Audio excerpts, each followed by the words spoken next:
Bonjour les amis, bienvenue dans cette nouvelle vidéo sur mon profil Aurore Prieur-Brusque APB Coaching. Bienvenue, pour ceux qui ne me connaissent pas, je suis coach et formatrice donc en management commercial par le bien-être en instaurant vraiment la confiance dans le monde des entreprises pour créer plus de performance parce que pour moi le bien-être c'est la source première de performance. Plus un collaborateur est bien dans l'entreprise, bien avec soi, plus il créera de la valeur pour l'entreprise et pour ses équipes et pour ses collègues. Donc aujourd'hui, je voudrais parler avec vous d'une thématique qui est importante pour les entrepreneurs, pour les managers, mais pour toute personne, quelle qu'elle soit, c'est de décider pour soi. Décider pour soi, c'est quelque chose que j'ai appris. Et je voulais vraiment partager ça avec vous parce que ça a été un de mes déclics dans ma vie d'entrepreneur. Quelque chose qui a vraiment transformé toute ma perception par rapport à plein de choses que je pouvais avoir déjà. En fait, quand j'ai quitté mon job de salarié, je ressentais au fond de moi quelque chose de profond. Vraiment un appel à l'âme comme quoi l'entrepreneuriat était vraiment fait pour moi et que c'était vraiment important. Donc, j'étais à la fois excitée d'être entrepreneur, de me mettre à mon compte. Et en même temps, j'avais peur. J'avais peur et cette peur, elle était vraiment liée à l'incertitude et cette petite voix intérieure qui me disait, mais Aurore, est-ce que tu vas vraiment y arriver? Est-ce que tu es assez bonne pour voler de tes propres ailes et gagner vraiment suffisamment d'argent? Est-ce que tu mérites de réussir? Et en fait, j'avais cette petite voix qui venait aussi me challenger. Mais mon appel à l'âme était vraiment fort. Je savais que être chef d'entreprise, c'était quelque chose qui m'était vraiment important. Je savais que je voulais ma liberté, je voulais être indépendante et que j'en avais assez qu'on me dicte de faire les choses. En tout cas, des choses que je n'avais pas forcément envie de faire de cette façon-là. Donc, j'ai franchi le cap. J'ai quitté mon job. Je me suis mise à mon compte. Je me suis lancée et j'ai appris beaucoup de choses sur moi, des choses qui sont fortes, qui sont puissantes et qui m'a vraiment challengée et fait parcourir des montagnes russes au niveau de mes émotions. Mais il y a une chose que j'ai appris durant tout ce parcours-là et toutes ces décisions-là, en tout cas cette décision d'écouter mon cœur plutôt que mon mental, de quitter ce confort que j'avais finalement, surtout au niveau financier à la base, j'ai appris à décider pour moi en fait.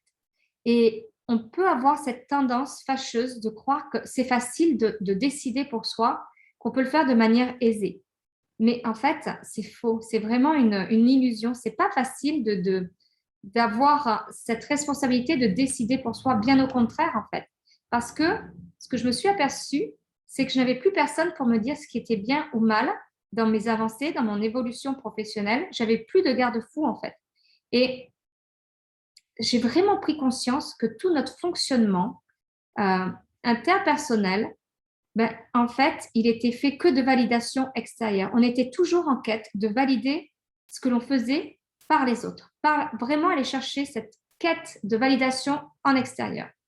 Et en fait, quand tu es entrepreneur, plus personne ne pouvait me dire si mes décisions et mes réflexions étaient les bonnes ou pas, en fait, parce que j'étais livrée à moi-même. Donc, j'avais beaucoup d'angoisse, ça se manifestait dans mon corps, ma tête, et parfois, j'avais même l'impression d'être une cocotte minute à l'intérieur. Donc, j'ai beaucoup culpabilisé.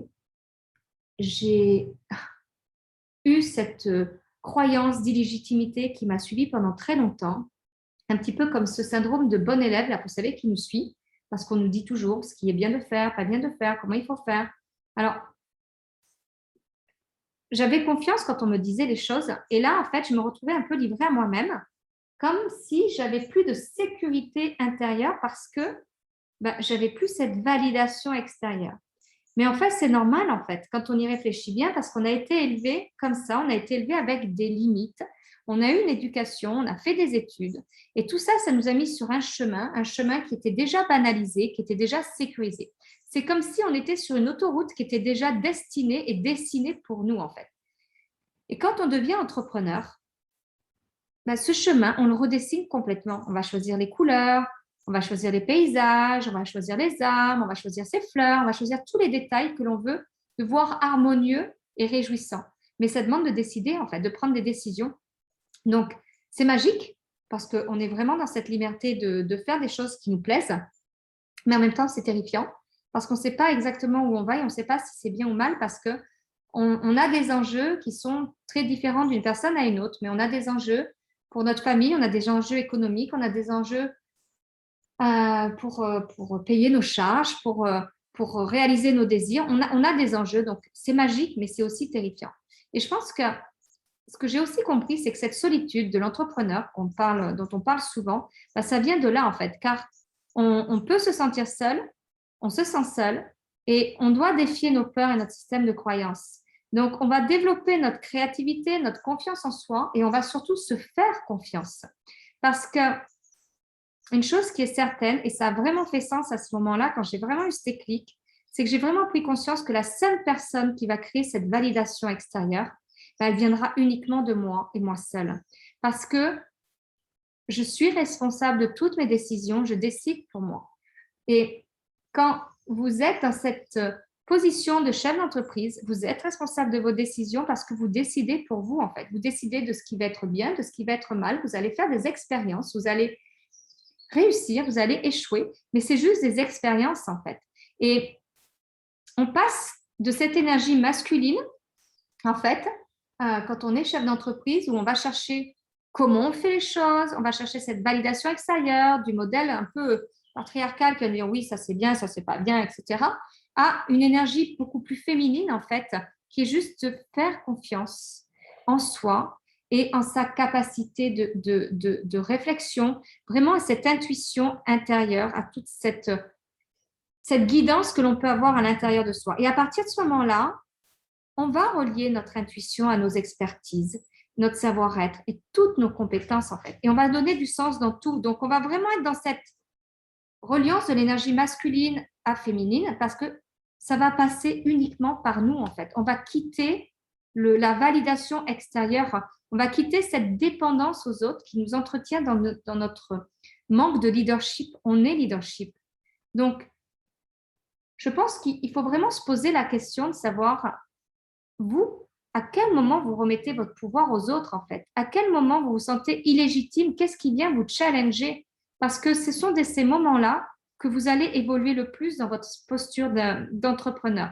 On travaille toutes nos prises de conscience quand on est entrepreneur et c'est quelque chose qui est vraiment profond en nous et qui nous permet vraiment d'être une personne assumée, d'être une personne décidée, d'être vraiment cette personne que moi j'appelle de leader intuitive, c'est-à-dire de vraiment décider les choses avec son cœur parce qu'on sait que ça fait sens en nous et on sait qu'on va l'allier à nos actions, à vraiment cette énergie du comment on fait les choses, mais on ne va pas faire juste comment pour être sous la pression parce qu'on ne va pas chercher cette validation dehors, en fait, à l'extérieur de nous. On va juste aller travailler cette confiance en soi que nous sommes des chefs d'entreprise et que nous pouvons être leaders avec notre intuition de ce que l'on a, ce qui va être bon et pas bon. Et c'est là où nos décisions, elles seront les meilleures parce qu'on ne fera pas des décisions en fonction des autres, on ne prendra pas des décisions en fonction des autres, pardon, on prendra des décisions en fonction de ce qui va être important pour nous parce que ça fera sens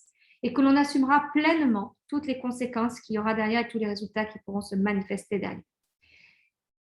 Voilà ce que je voulais vous partager. Cette nuit était une nuit agitée. On a un portail énergétique là qui bouscule beaucoup, beaucoup de choses. En tout cas, sur moi, ça a un impact très, très fort. En plus, aujourd'hui, on est le 1er novembre, donc le chiffre 1 est très important en numérologie puisqu'on est vraiment dans cet alignement.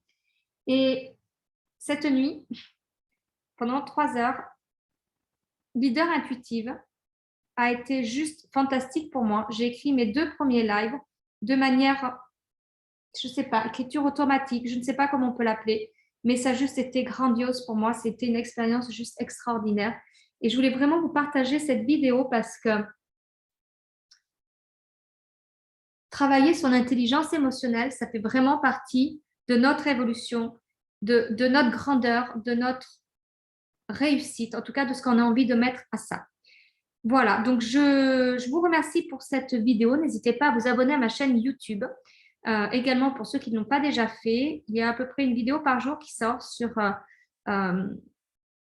sur l'évolution du management, de l'entrepreneuriat, vraiment en relation avec notre alignement intérieur et notre ADN d'entrepreneur.